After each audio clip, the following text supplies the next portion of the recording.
Les élections régionales, eh bien, ça sera en fin d'année. Nous avons l'occasion de recevoir Gerbert Rambaud, le candidat de Debout la France. Bonjour. Bonjour. Alors, pourquoi d'abord cette campagne? Pourquoi Debout la France a décidé de s'investir dans cette campagne des régionales? Parce que nous voulons proposer aux électeurs, aux Français, un vrai choix.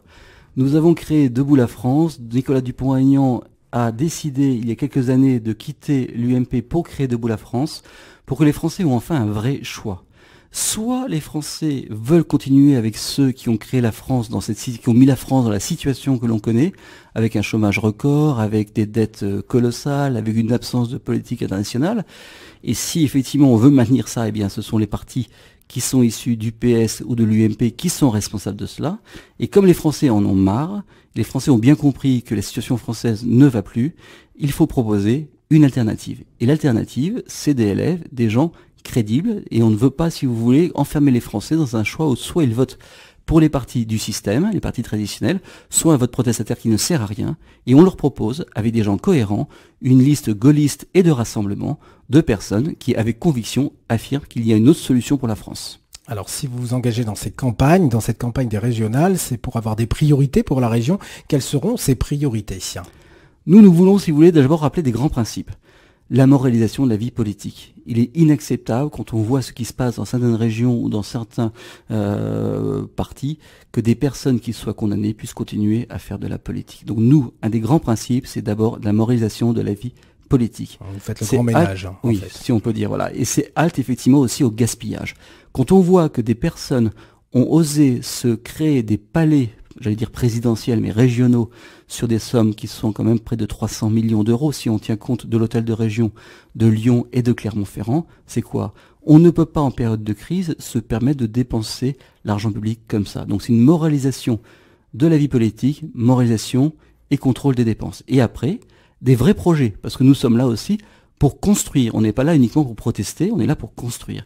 Et alors les projets, ils ne manquent pas. Vous avez tous les problèmes d'infrastructure qu'il faut faire. Ici, nous sommes dans le Bourbonnais, il y a la RCEA qui est évidemment une des priorités. Et ça, c'est quelque chose que l'on a mis avec la région aussi Bourgogne, nos candidats de la région Bourgogne, pour avoir une cohérence. C'est aussi les transports TER qui doivent être mis, à disposition avec une vraie régularité, avec des lignes qui ont un sens. C'est aussi la RN 122 pour la partie auvergnate, plus du sud de l'Auvergne.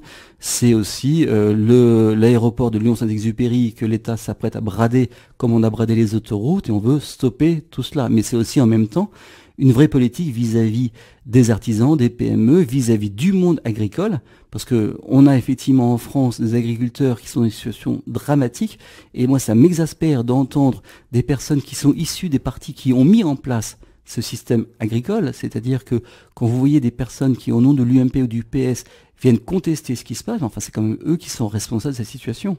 On a un paysan qui se suicide tous les 2 jours parce qu'on n'a pas osé affronter l'Allemagne sur la PAC, on n'a pas osé affronter d'autres pays sur une politique communautaire. Stop. Et là-dessus, il faut un vrai développement, une vraie aide aux agriculteurs. La région, c'est également l'éducation. Tout à fait. Là-dessus aussi, on veut qu'il y ait une école de la seconde chance, c'est la formation professionnelle, c'est l'apprentissage. Et là aussi, effectivement, il faut enfin qu'on sorte, je dirais, d'une vision purement idéologique mais pragmatique et qu'on puisse être au service des entreprises. Alors les immigrés, on en parle beaucoup. Monsieur Dupont-Aignan a pris position là-dessus. Il dit que la France n'est plus capable d'accueillir autant de réfugiés. Vous êtes d'accord avec lui? Oui. Si vous voulez, c'est facile de raisonner uniquement sous le coup de l'émotion. On a tous été émus et c'est normal par rapport aux photos qu'on a présentées. Mais il y a aussi le rôle d'un homme d'État qui est de dire, écoutez, il y a un moment où on ne peut plus accueillir toute la misère du monde. Et arrêtons, j'irai, de culpabiliser les Français en permanence sous le coup de l'émotion.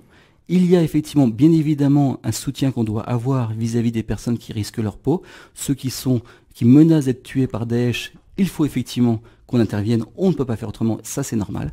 Mais en même temps, si vous voulez, ça ne peut pas être le prétexte à considérer que les frontières n'ont plus à être appliquées, que effectivement l'Europe peut être accessible par, je dirais, des centaines de milliers, voire millions de personnes, dans lesquelles il n'y a pas que des réfugiés politiques, mais il y a aussi des réfugiés économiques.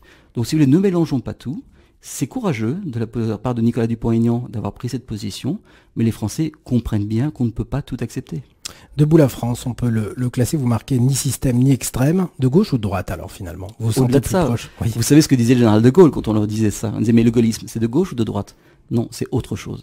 Eh bien c'est ça, si vous voulez. Nous, on propose justement de rassembler les Français sur des vrais projets, des projets pragmatiques, des projets pour développer de la richesse pour notre pays, en dehors des idéologies qui ont mis la France dans la situation où elle est actuellement. Mais on a une vision gaulliste et de rassemblement. Ouais, votre électorat, vous pouvez le qualifier comment finalement? Deux personnes qui ont compris que les partis traditionnels ont failli, qu'on ne veut plus de ces personnes-là, qu'on ne veut plus de cette classe politique, mais qui ne veulent pas non plus partir dans la protestation pour protester, et qui veulent des gens qui construisent. Donc on a effectivement un électorat rural très important. D'ailleurs, les maires des petites communes nous rejoignent de plus en plus face à cette tentative de mettre à bas les petites communes avec la loi NOTRe. Hein. Et donc effectivement, la défense des territoires, là c'est aussi un message que les gens comprennent bien. Et puis un message de fermeté, de clarté, de conviction. Merci Gerbert Rambaud. Je rappelle que vous êtes le candidat de Debout la France qui donc se lance dans cette campagne des régionales pour la nouvelle région Rhône-Alpes-Auvergne. Merci. Merci.